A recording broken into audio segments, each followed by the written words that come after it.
Do you know people who overcomplicate things? Maybe they spend countless hours trying to decide what to wear to their upcoming job interview, worried it will affect their job offer when probably nobody will notice. Maybe they say things like cleaning agent when they just mean soap, or use words like extensive or assimilate. Wait, the tank got stuck. I think we need to make the tank more complicated. While we talk about overcomplicating things, let's take a look at some mechanisms which overcomplicate things. The goal is to get the red circle into the red square by building a mechanism in the blue box. If you watched the last video, I used all kinds of wheels to achieve the goal, but I found a solution that does not require any wheels, only some sticks. Anyway, getting back to complexity. Or maybe you yourself are someone who overcomplicates things. Do you have to eat the food on your plate in a certain order or in a certain way? Have you ever tried to go a different route to get around some traffic, only to have it take longer anyway? Have you heard about complexity bias? Complexity bias is a reason people lean towards complicating their lives rather than keeping things simple.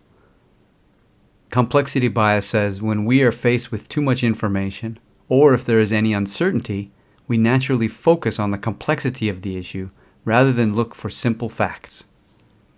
Step 1, throw the triangle. Step 2, move the blocks. Step 3, push the red ball. What about overthinking things? One type of overthinking is called big picture overthinking.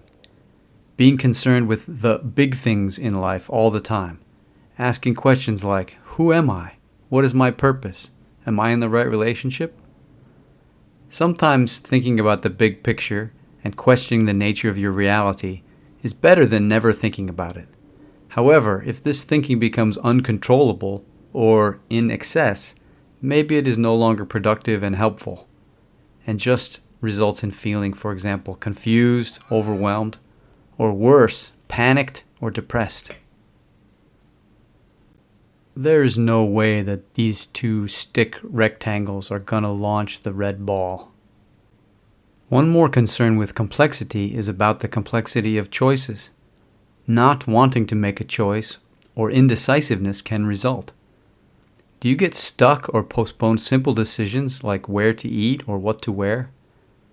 When you're prone to overthinking in this way, having to make a choice sends your brain into overdrive, since you can't help but think of all the possible and yet often extremely unlikely consequences of your decision. Do you know about Parkinson's law? Parkinson's law says that work expands to fill the available time. Parkinson's law was originally the observation that the scope of bureaucracy expands to fill whatever is the allotted time span, regardless of the amount of work to be done. Take the example of moving house or apartments. If you have a month, it will take you a month to prepare things to pack. If you have a week, it'll take a week to pack. If you have 2 days, it will take you 2 days to pack. For many things, if you just wait until the last minute, it only takes a minute to do. What about stacking? Do you engage in stacking your dependencies? Like, you're not going to wash the car until after you haul the load of junk to the dump. But you cannot haul the load of junk until you empty out the back seat of your car. But you cannot empty out the back seat until you can give back that bag of stuff to your friend. But you cannot give the bag of stuff back to your friend until they get back. So basically you never get anything done. We have talked about several good ways to make things more complicated. I enjoy the opportunity to make simple things complicated, but convolution is not for everyone.